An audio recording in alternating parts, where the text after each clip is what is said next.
ನಿನ್ನ ಬರ್ಡೇ ಅಲ್ವಾ, ಸೆಲೆಬ್ರೇಟ್ ಮಾಡ್ಬೇಕಂತ ಪ್ಲಾನ್ ಮಾಡ್ಕೊಂಡಿದ್ದೀನಿ. ಸಾರಿ ಮಗ, ನನಗೆ ಬರ್ತ್ಡೇ ಸೆಲೆಬ್ರೇಷನ್ ಮಾಡ್ಕೊಳ್ಳೋದೆಲ್ಲ ಇಷ್ಟ ಆಗಲ್ಲ ಅಂತ ನಿನಗೆ ಗೊತ್ತಿಲ್ವಾ? ಅದರಲ್ಲೂ ಇವತ್ತು ನನ್ನ ಮೈಂಡ್ ಕೂಡ ಸರಿ ಇಲ್ಲ, ಸೊ ನಾನು ಬರೋಕ್ಕಾಗಲ್ಲ. ರಘು, 6 ತಿಂಗಳಿಂದ ನೀನು ನಮ್ಮ ಜೊತೆ ಇಲ್ಲಾಗಿತ್ತು. ನಮ್ಮ ಮೇಲೆ ನಿನಗೆ ಎಷ್ಟು ಬೇಜಾರಿದೆ ಅಂತ ಹೇಳಿ ಗೊತ್ತು. ನಮ್ಮ ಖುಷಿಗೋಸ್ಕರ ಆದರೂ ನೀವು ಬರಲೇಬೇಕು. ಹಳೇದನ್ನೆಲ್ಲ ಯಾವ್ದನ್ನು ಮನಸ್ಸಲ್ಲಿ ಇಟ್ಕೋಬೇಡ ರಘು. ನಾನು ಯಾವುದೂ ಯೋಚನೆ ಮಾಡಿ ಹೇಳ್ತೀನಿ ಮಗ. ನೀವು ಯಾವಾಗ ಹೊರಡ್ರಿ. ಸರಿ.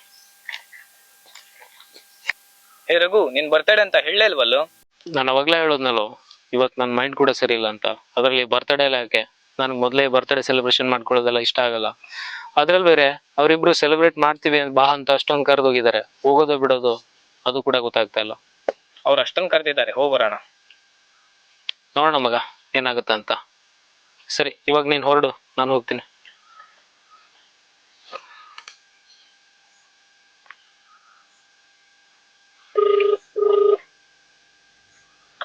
ಹಲೋ ಏನು, ನಾನು ರಘು ಮಾತಾಡ್ತಿದ್ದೀನಿ. ಎಲ್ಲಿದ್ಯಾ ನೀನು? ಬಂದೆ. ನಾನು ಹೇಳೋದನ್ನ ಕರೆಕ್ಟಾಗಿ ಕೇಳು. ನೀನು ಒಬ್ಬನೇ ನಾನು ಎಲ್ಲಿದ್ದೀನೋ ಅಲ್ಲೇ ಬಾ. ಇವಾಗ ಜಸ್ಟ್ ನೀನು ಎಲ್ಲಿ ಮೀಟ್ ಆಗೋದ್ಯೋ ಅದೇ ಜಾಗದಲ್ಲಿದ್ದೀನಿ ನಾನು. ಒಬ್ಬನೇ ಬರ್ಬೇಕಾ? ಯಾರಿಗೂ ಹೇಳ್ಬೇಡ. ಹಾ ಸರಿ, ಬಂದೆ. ಬೇಗ ಬಾ. ಏನ್ ರಘು ಬರೋದಕ್ಕೆ ಕೇಳಿದೆ? ನಾನು ನಿನ್ನ ಹತ್ರ ಪರ್ಸ್ನಲ್ ಆಗಿ ಮಾತಾಡಬೇಕು. ನೀನು ಆ ಮನುನ್ ಜೊತೆ ಅಷ್ಟೊಂದು ಕ್ಲೋಸ್ ಆಗಿದೆಯಲ್ಲ, ಯಾಕೆ ಹಳೇದೆಲ್ಲ ಮರ್ತೋಯ್ತಾ ನಿನಗೆ? ಅವನ ಬಗ್ಗೆ ತುಂಬ ವಿಷಯಗಳು ನಿನಗೆ ಗೊತ್ತಿದೆ. ಅಷ್ಟಿದ್ರು ಯಾಕೆ ಅವನ ಜೊತೆ ತಿರುಗಾಡ್ತಿದ್ಯಾ? ಅವನು ಮೊದಲಿನ ಥರ ಇಲ್ಲ, ಈಗ ತುಂಬಾ ಚೇಂಜ್ ಆಗಿದ್ದಾನೆ. ನಾನು ನಿನ್ಗೆ ಎಷ್ಟೋ ಸಲ ಹೇಳಿದ್ದೀನಿ ತುಂಬ ನಂಬಿಕೆ ಒಳ್ಳೇದಲ್ಲ ಅಂತ. ಅವ್ನು ಇಷ್ಟೊಂದು ಕೂಲಾಗಿರೋದು ನೋಡಿದ್ರೆ ಯಾಕೋ ಡೌಟ್ ಬರ್ತಾ ಇದೆ.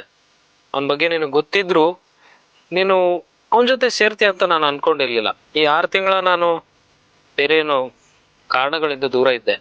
ಆದರೆ ನಾನು ವಾಪಸ್ ಬರೋದ್ರಲ್ಲಿ ಎಲ್ಲ ಬದಲಾಗಿದೆ. ಇಲ್ಲಿ ಯಾರನ್ನ ನಂಬಬೇಕು ಯಾರನ್ನ ಬಿಡಬೇಕು ಒಂದು ಗೊತ್ತಾಗ್ತಾ ಇಲ್ಲ. ಅವನು ನಮ್ಮ ಜೊತೆ ಅದೆಷ್ಟು ವೈರತ್ವದಿಂದ ಇದ್ದ ಅಂತ ನಿನಗೆ ಚೆನ್ನಾಗಿ ಗೊತ್ತು.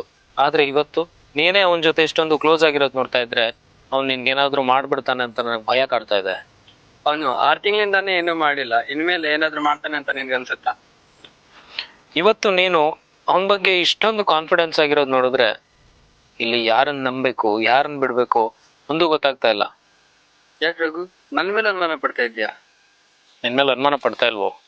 ನಿನ್ ಮೇಲೆ ಎಷ್ಟು ಕಾಳಜಿ ಇದೆ ಅಂತ ನಿನಗೆ ಗೊತ್ತು. ಅವ್ನು ನಿನ್ಗೇನಾದ್ರೂ ಮಾಡ್ಬಿಡ್ತಾನೆ ಅಂತ ನಾನು ನಿನ್ ಮೇಲೆ ಅಷ್ಟೊಂದು ಕಾಳಜಿ ತೋರಿಸ್ತಾ ಇರೋದು. ನಿನ್ ಮೇಲೆ ತುಂಬಾ ನಂಬಿಕೆ ಇದೆ ನನಗೆ. ನಿನ್ ಮೇಲೆ ನಂಬಿಕೆ ಇಡದೆ ಮತ್ತೆ ಯಾರ ಮೇಲೆ ನಂಬಿಕೆ ಇಡ್ಲಿ? ನಾನು ಭರವಸೆ ಮತ್ತೆ ನಂಬಿಕೆ ಇಟ್ಟಿದ್ದು ನಿನ್ ಮೇಲೆ ಮಾತ್ರ. ಅದಕ್ಕೋಸ್ಕರ ನಿನ್ಗೆ ಇಷ್ಟೊಂದು ಕಾಳಜಿ ತೋರಿಸ್ತಾ ಇರೋದು ನಾನು. ಅರ್ಥ ಮಾಡ್ಕೋ.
ಅಷ್ಟು ಸುಲಭವಾಗಿ ಬಿಡ್ತೇನೆ ಅಂತ ಅನ್ಕೊಂಡಿದ್ಯಾ? ಇವತ್ತಿನ ಸಾವು ನನ್ನ ಕೈಯಿಂದನೇ. ಅದಕ್ಕೆ ನಾನ್ ಬಿಡ್ಬೇಕಲ್ಲ.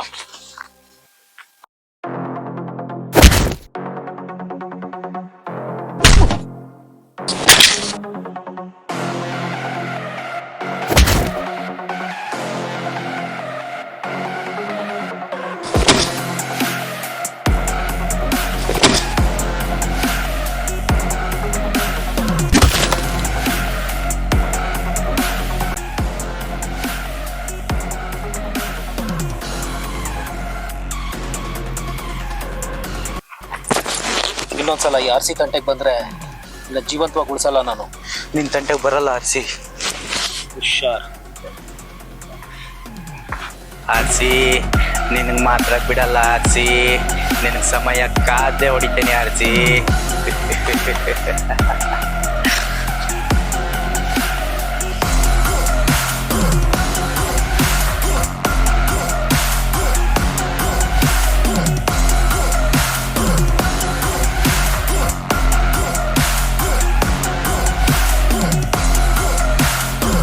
ಈ ಪ್ರತಾಪ್ ಕಾಳೆನ ಎದುರಾಕೊಂಡ್ರೆ ಏನಾಗುತ್ತೆ ಅಂತ ತೋರಿಸ್ತೀನಿ. ಸರಿ, ಓಕೆ, ಬಾಯ್.